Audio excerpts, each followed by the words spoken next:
Hello student, second year chemistry के board examination में inorganic chemistry के सेक्शन में एक कंपलसरी क्वेश्चन आता है जिसमें 4 कॉम्प्लेक्स स्ट्रक्चर दिए हुए होते हैं और आपको उनके IUPAC नेम लिखने होते हैं।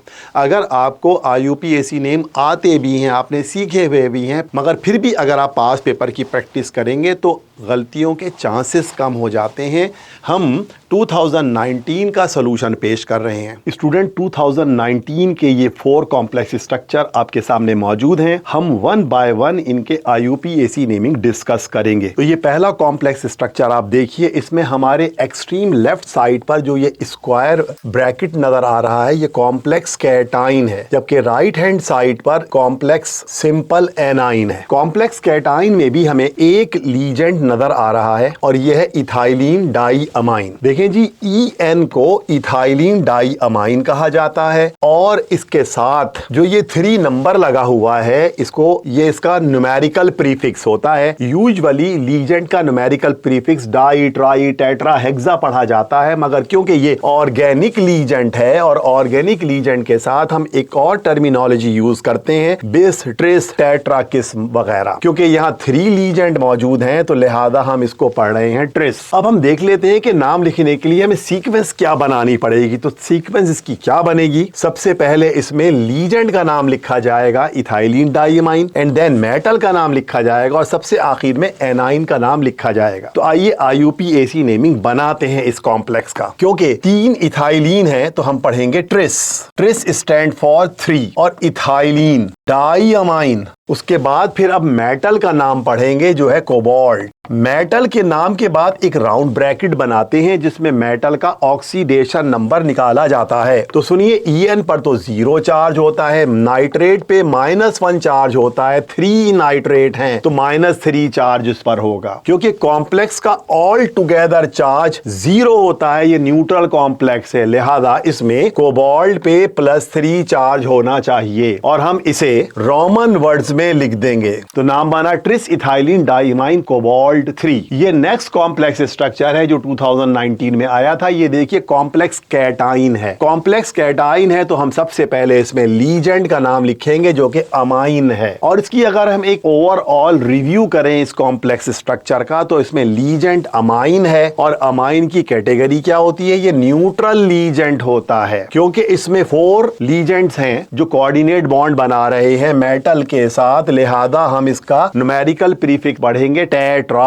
अब यहाँ मेटल को देखते हैं तो मेटल हमें यहाँ कॉपर नजर आ रहा है, कॉपर को कॉपर ही पढ़ेंगे क्योंकि ये कॉम्प्लेक्स कैटाइन है। कॉम्प्लेक्स कैटाइन में मेटल का नाम के साथ AT नहीं लगाया जाता। अब आखिरी बात यह है कि इसमें मेटल का ऑक्सीडेशन नंबर +2 है। अब इस कॉम्प्लेक्स स्ट्रक्चर का IUPAC नेम बनाते हैं। तो सबसे पहली बात तो हम लीजेंड का नाम लिखेंगे और उसके प्रीफिक्स है टेट्रा। तो मैंने नाम पढ़ दिया टेट्रा अमाइन। एंड देन फिर मेटल की बारी आती है और मेटल है इसमें कॉपर। मेटल के नाम के बाद एक राउंड ब्रैकेट बनाएंगे जिसमें मेटल का ऑक्सीडेशन नंबर लिखा जाएगा और सबसे आखिर में उस एक वर्ड लिख देते हैं आइन। देखें, अगर कॉम्प्लेक्स के साथ स्क्वायर ब्रैकेट पे ये प्लस लिखा हुआ हो या फिर ये माइनस लिखा हुआ हो, ये कॉम्प्लेक्स आइन होते हैं। कॉम्प्लेक्स आइन में नाम लिखने के बाद एंड पर हमेशा ये एक वर्ड आइन लिख दिया जाता है जो इस बात को इंडिकेट करता है कि हमने कॉम्प्लेक्स मॉलिक्यूल का नहीं बल्कि कॉम्प्लेक्स आइन का ये नाम लिखा है। और एक बात ये कि अब इसका ऑक्सीडेशन नंबर कैसे निकाला जाए। अब जरा गौर कीजिएगा, अमाइन पे होता है 0 चार्ज और कॉम्प्लेक्स कंपाउंड पे +2 चार्ज मौजूद है, तो यही +2 चार्ज मेटल का होगा और का हम चार्ज रोमन वर्ड्स में कैसे लिखेंगे? 2 ऐसे रोमन वर्ड्स में लिख देंगे। ये इसका ऑक्सीडेशन नंबर हमने निकाल लिया है। तो नाम क्या बना इसका? टेट्रा अमाइन कॉपर 2 आइन। ये नेक्स्ट एग्जांपल जो आप देख रहे हैं ये कॉम्प्लेक्स एनाइन है। कॉम्प्लेक्स एनाइन क्या होता है? जिसमें स्क्वायर ब्रैकेट पे माइनस चार्ज लिखा होता है। इस कॉम्प्लेक्स आइन में भी अगर आप देखें तो आपको एक मेटल नजर आ रहा है जो कि गोल्ड है, ये गोल्ड का सिंबल है, और ये लीजेंड नजर आ रहे हैं जो कि क्लोरो हैं और इनकी तादाद हमें 4 नजर आती है, यानी कि ये 4 कोऑर्डिनेट बॉन्ड बना रहे हैं गोल्ड के साथ। यानी इसको समराइज यूं कर सकते हैं कि लीजेंड है इसमें क्लोरो क्लोरो, और टेट्रा इसका न्यूमेरिकल प्रीफिक्स है, और मेटल है इसमें गोल्ड। गोल्ड को इंग्लिश नेम में गोल्ड नहीं लिखेंगे बल्कि इसका लैटिन नेम लिखेंगे ऑरेट, क्योंकि कॉम्प्लेक्स एनाइन मौजूद है। अब हम इसका ऑक्सीडेशन नंबर निकालते हैं। देखिए जी, ऑक्सीडेशन नंबर निकालने के लिए किसी कॉम्प्लेक्स कंपाउंड में जितने भी कंपोनेंट होते हैं उन सबको प्लस कर देते हैं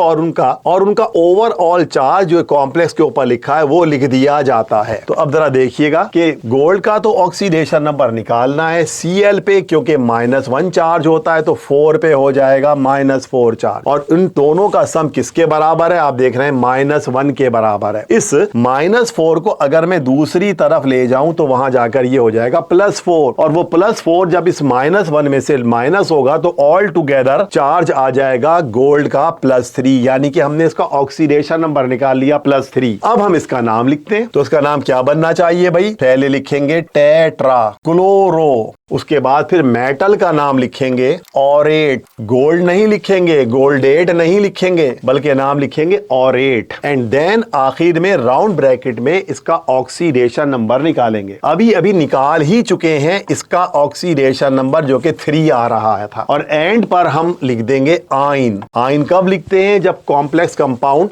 कैटाइन या एनाइन की कंडीशन में दिया हुआ हो तो नेम के एंड पर ये वर्ड लिख देते हैं आइन। नेक्स्ट एग्जांपल को देखते हैं। इस कॉम्प्लेक्स कंपाउंड में अगर आप गौर करें तो हमारे एक्सट्रीम लेफ्ट पर सिंपल कैटाइन नजर आता है और राइट हैंड पर कॉम्प्लेक्स एनाइन है। इस कॉम्प्लेक्स एनाइन में भी 2 लीजेंड नजर आ रहे हैं हमको, एक सायानो और एक नाइट्रो। तो सुनिए, CN को कहा जाता है सायानो, जबकि NO को नाइट्रोसाइल पढ़ते हैं। सायानो एक नेगेटिव लीजेंड है, इस पे -1 चार्ज होता है, और नाइट्रोसाइल अलबत्ता एक न्यूट्रल लीजेंड है। अगर आप यहां गौर करें तो CNO के साथ 5 लगा हुआ है, यानी इसका न्यूमेरिकल प्रीफिक्स 5 है, और नाइट्रोसाइल 1 ही है। मेटल इसमें आयरन है, तो आयरन को हम आयरन नहीं पढ़ेंगे बल्कि फेरेट पढ़ेंगे, क्योंकि कॉम्प्लेक्स आइन एनाइन है। अगर कॉम्प्लेक्स आइन एनाइन हो तो ऐसी सूरत में मेटल का लैटिन नेम लिखते हैं और उसके साथ ATE लगा दिया जाता है। तो ऑल टुगेदर इस कंपाउंड के नाम की क्या सीक्वेंस बनेगी? सबसे पहले तो मेटल का नाम लिखेंगे, कैटाइन का नाम, फिर लीजेंड का नाम लिखेंगे। अब यहां देखिए 2 लीजेंड हैं। अगर 2 लीजेंड हैं तो पहले सायानो का नाम लिखा जाएगा, वाई? बिकॉज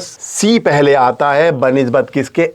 N के, और आखिर में फेरेट, और आखिर में फिर मेटल का नाम लिखा जाएगा। तो आइए इसका नाम लिखते हैं। सबसे पहले क्या लिखेंगे? सोडियम, एंड देन फिर लिखेंगे पेंटासायानो, पेंटासायानो। उसके बाद फिर लिखेंगे नाइट्रोसाइल। अब यहां मोनो नाइट्रोसाइल नहीं लिखेंगे, सिर्फ लिखेंगे नाइट्रोसाइल। उसके बाद मेटल का नाम लिखेंगे फेरेट, आयरनेट नहीं, फेरेट, और देन लास्ट में इसका ऑक्सीडेशन नंबर लिखा जाएगा। आइए अब देखते हैं इसका ऑक्सीडेशन नंबर क्या होना चाहिए। तो देखिए, सोडियम पे होता है +1 चार्ज, तो 3 सोडियम पे +3 चार्ज होगा। CN पे होता है -1 चार्ज, तो 5 CN पे -5 चार्ज होगा। NO पे होता है 0 चार्ज, क्योंकि किसी कंपाउंड का, क्योंकि किसी कॉम्प्लेक्स मॉलिक्यूल का ऑल टुगेदर ऑक्सीडेशन नंबर 0 होता है, इसलिए Fe पर +2 चार्ज होना चाहिए। तो देखिएगा, +3 और +2 ये +5 हो गए, और ये -5 न्यूट्रल हो गया, और इस 2 को हम यहां रोमन वर्ड्स में लिख देंगे। आई होप कि आपने 2019 का सोल्यूशन अच्छी तरह अंडरस्टैंड किया होगा। Thank you for watching.